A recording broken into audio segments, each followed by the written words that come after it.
And this week's About Your Retirement, a viewer asks, Jim, my 91-year-old dad still lives in his home alone, and I have noticed a few signs that his health may be declining. Do you know some things we can make sure he is doing to stay as healthy as possible for as long as possible? And you said this particular person still lives at home alone at 91 years old. Yes, and I run across that a lot, though, Jennifer. There's a lot of people that are in their 90s. They remain at home alone. They overall, they're fairly healthy. But this particular viewer is very frustrated. Maybe didn't recognize some signs of depression that he is challenged with. He's been falling. He's got cuts and bruises on him.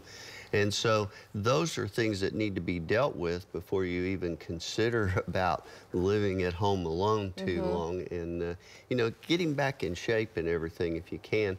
But overall, Americans are living longer. So that average age keeps increasing. Some of that people are able to do that remaining in their homes, because over half of the adult age generation still remains in their homes. But the other half, you know, the assisted livings, the good ones, have really helped increase that too, because it addresses everything. But there's three important suggestions that I want to make.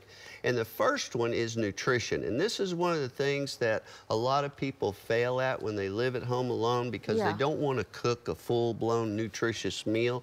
And so they're a little bit challenged there. And so maybe they eat too much junk food or something. But the other side of it is we learned there's a lot of good companies that make nutritious meals that come in dry ice at your doorstep, and you just put them in the microwave and you eat well. And we learned that through COVID, you know, some things that we did learn. DoorDash is always a great one too. Well, that. People deliver the food and all, but the nutrition becomes important. There's also other products that you can drink to ensure that you're getting the proper amount of protein and things that we need as our bodies mature. The second thing is vitamins and medications. I think right off the bat, it's time to get a reevaluation, especially if you have more than one physician, because sometimes one physician may prescribe one thing, another one another, and if they don't know everything that's going on, they may be counteracting the meds, and now they're just useless. And so that can cause some of the balance and falling issues. But vitamins, very important. Vitamin D is God-given. It's free from the sun. And AARP had a great article, research article a couple of years ago that explained all that. The final thing is exercise. It's important to exercise no matter how old you are, and get on an exercise program. Kind of physical activity. Absolutely, because, you know, I believe there's four main categories in our lives, and that's mental, emotional, physical, and spiritual. And I believe that exercise helps tie all those together, because it's also like a brain food. When you exercise, you're exercising your brain. Of course, reading and all that helps that too.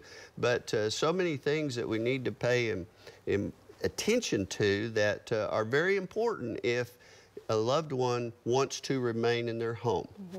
Yeah, and but there are some great assisted living out there. If that is the conclusion. I know one. You do, right. All right, and don't forget, you can get more retirement advice from Jim. Just visit news9.com/retirement. And here's